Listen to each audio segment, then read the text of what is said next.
You guys know me. You know I'm a fan of Don Bluth, but you also know that I've at this point run out of Don Bluth related things to talk about. So without those Don Bluth related things, what do we talk about next? Well, I think there's some pretty fair, logical progression. Obviously, we need to talk about another famed animator, and one that has gotten a lot of requests, and for admittedly mighty good reasons, is the one and only Ralph Bakshi. Bakshi himself is well known for being a passionate and experimental animator with tons of experience under his belt.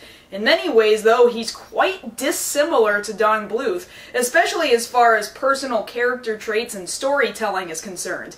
And therefore, for those reasons, it only seems fair that we go over the large variety and span of his work, much the same way I did with Don Bluth. Now, of course, I realize that about 5 years ago, Linkara and I at one point reviewed Cool World, which was certainly fun at the time, but I actually have plans to re-watch and re-evaluate the movie, adding in more facts that just weren't mentioned the first time around. All this having been said, before we can talk about all the content that this man has produced, we have to learn more about who this man exactly is. So let's figure it out together. Who is this illustrious Ralph Bakshi?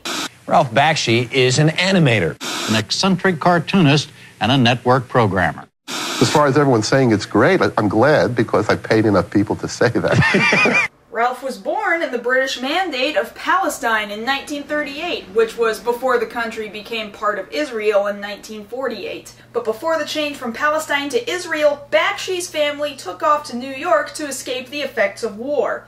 Growing up and coming of age, Ralph perhaps wasn't the most picture-perfect role model, though his stories are pretty interesting.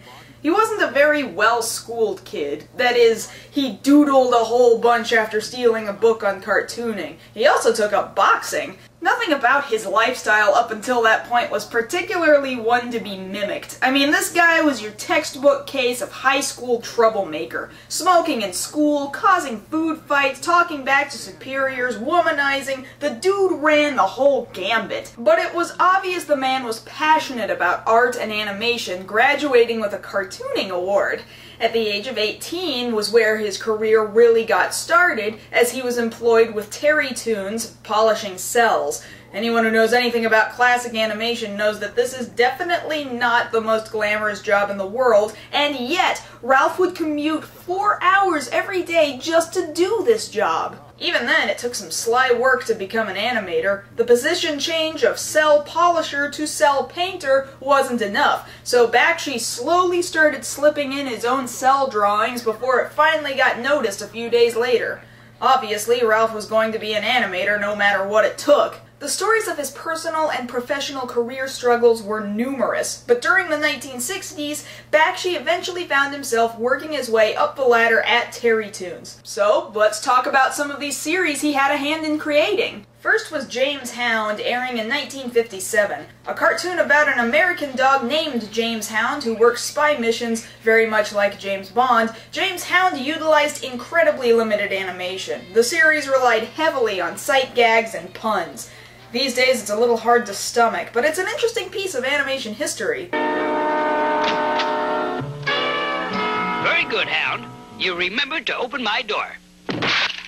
I always try to give my best, Chief. James Hound himself has tons of gadgets, but often finds himself in clumsy situations. There was also a single animated short of Heckle and Jekyll that Bakshi worked on, a long-running series of shorts about two comical magpies who cause trouble and wreak havoc for people. By 1959, Bakshi was working on a series called Deputy Dog, a 34-short-episode TV series that wouldn't hit the air until 1962.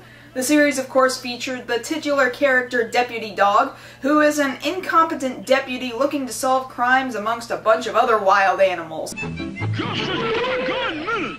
What happened? What happened? I know you boys are heading for the sheriff's ice plant.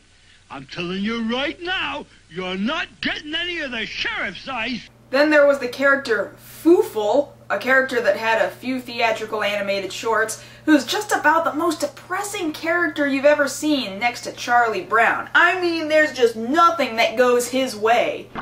Rule number 1. Always be sure of the depth of the water before swimming. In 1962 came Lariat Sam, a 13-episode TV series airing on CBS. It's a pretty straightforward Old West TV series with young kids as the target audience. Lariat Sam, of course, uses his lasso to save the day from the stereotypical dumb Western robbers over and over again. All right, Badlands, dig Tippy Toes out. Bushwhack, as partners, we've had 2 glorious years. That's not bad, 2 out of 25. 1965 saw the premiere of a series of theatrical cartoons featuring the main character, Sad Cat, a very overworked cat with 2 mean brothers who make him do all the work. You know I need my handsome nap, so's I can be glowing and handsome for the dance tonight. There, brother number 1. Close your beady little eye. 1966 saw the spawn of The Mighty Heroes, a single-season series about a group of bumbling superheroes who somehow in the end managed to stop some equally ridiculous villains. There they are, heroes.